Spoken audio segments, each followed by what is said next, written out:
इंसानियत की कहानी ना बड़ी अजीब है। इसमें गहरा विरोधाभास है।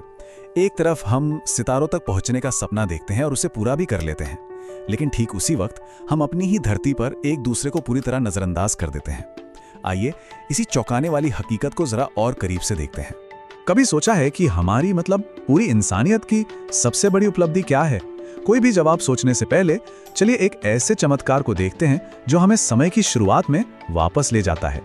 यह है जेम्स वेब स्पेस टेलीस्कोप। देखिए, यह सिर्फ एक मशीन नहीं है, यह हमारी उस जिद का, उस जुनून का प्रतीक है जो हमें ब्रह्मांड के सबसे गहरे राज जानने के लिए मजबूर करता है। ये टेलीस्कोप हमें 13.1 अरब साल पीछे देखने की ताकत देता है। मतलब ये हमें ब्रह्मांड की सबसे पहली गैलेक्सी से निकली पहली रोशनी दिखाता है। सच कहूं तो ये किसी टाइम मशीन से कम नहीं है जो हमें यूनिवर्स के जन्म के ठीक बाद के पलों में ले जाती है। और हाँ, इस असाधारण कामयाबी की कीमत भी असाधारण है, $10 अरब। ये किसी एक देश का प्रोजेक्ट नहीं था, बल्कि ये पूरी मानवता का एक साझा प्रयास था, जिसने सिर्फ विज्ञान के लिए, सिर्फ ज्ञान के लिए इतना बड़ा निवेश किया। इसकी इंजीनियरिंग के बारे में तो सोचकर ही दिमाग घूम जाता है। 25 साल लगे इसे डिजाइन करने और बनाने में, और इसे पृथ्वी से 15 लाख किलोमीटर दूर तैनात किया गया है, जहां तापमान -266 डिग्री सेल्सियस तक गिर जाता है, और वहीं से ये काम करता है। ये किसी चमत्कार जैसा ही है। और इसका नतीजा ये है कि हम तारों को जन्म लेते हुए और मरते हुए देख पा रहे हैं।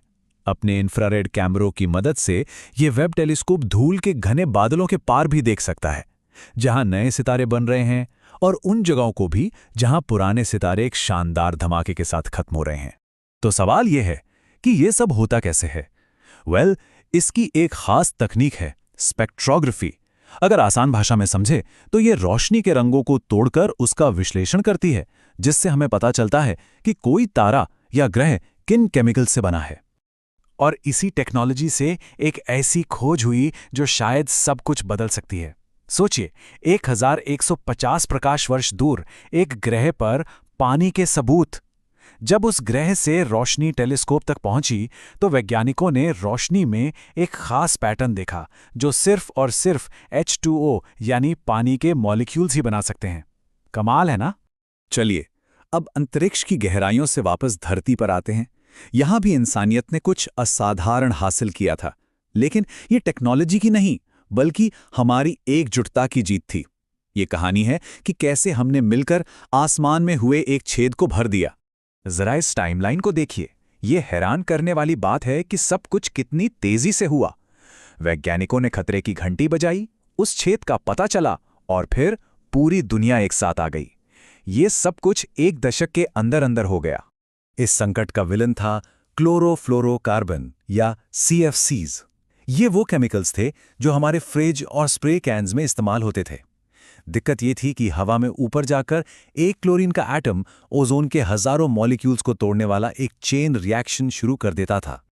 और तब इंसानियत ने कुछ ऐसा किया जो इतिहास में पहले कभी नहीं हुआ था। संयुक्त राष्ट्र के सभी 19 सदस्य देश, मतलब सारे के सारे, सब ने मॉन्ट्रियल प्रोटोकॉल पर दस्तखत किए। ये ग्लोबल यूनिटी का एक ऐसा पल था जो शायद ही कभी देखा गया हो। और इस एकता का नतीजा वो देखे, 1980s के दशक में हम 8 लाख मीट्रिक टन से भी ज्यादा CFCs इस्तेमाल कर रहे थे, और 2014 तक ये आंकड़ा गिरकर लगभग 0 पे आ गया। 0! ये एक जबरदस्त कामयाबी थी।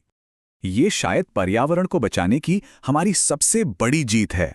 हमने खुद की बनाई एक प्रॉब्लम को पहचाना, उसके हल के लिए एकजुट हुए और उसे ठीक कर दिया। ये इस बात का पक्का सबूत है कि जब हम एक साथ आते हैं तो क्या कुछ नहीं कर सकते। लेकिन यहीं पर कहानी एक बहुत दुखद मोड़ लेती है। अगर हम आसमान के छेद को भर सकते हैं, तो फिर हम अपनी ही जमीन पर एक दूसरे की मदद करने में इतने नाकाम क्यों हो रहे हैं? बात करते हैं सूडान की, जहां आज दुनिया का सबसे बड़ा और शायद सबसे ज्यादा अनदेखा किया गया मानवीय संकट चल रहा है। ये जो आंकड़े हैं ना, ये सिर्फ नंबर्स नहीं हैं, ये दिल दहला देते हैं। 1.5 लाख से ज्यादा जाने जा चुकी हैं, 1 करोड़ लोग बेघर हो चुके हैं, और देश की आधी से ज्यादा आबादी को जिंदा रहने के लिए मदद चाहिए। और सबसे खौफनाक बात यह है कि यहाँ भुखमरे को एक हथियार की तरह इस्तेमाल किया जा रहा है। और ये सब क्यों हो रहा है? सिर्फ सत्ता की एक क्रूर लड़ाई के लिए। दो जनरलों के बीच, देश पर और इसकी सोने की खदानों पर कब्जे के लिए। और विडंबना देखिए, ये वही दो लोग हैं जिन्होंने पहले दारफुर में मिलकर मासूमों पर अत्याचार किए थे और अब एक दूसरे के खिलाफ लड़ रहे हैं। और इनमें से एक पक्ष आरएसएफ, ये वही कुख्यात जंजावीद मिलिशिया है जिसने 2000 के दशक में दारफुर में नरसंहार किया था। आज वे फिर से गैर अरब समुदायों को सिस्टमैटिकली निशाना बना रहे हैं, उनका सफाया कर रहे हैं। येल यूनिवर्सिटी की ये रिपोर्ट उस बर्बरता को सामने लाती है। सैटेलाइट तस्वीरों में लाशों के ढेर और खून से लाल हुई जमीन दिखाई देती है।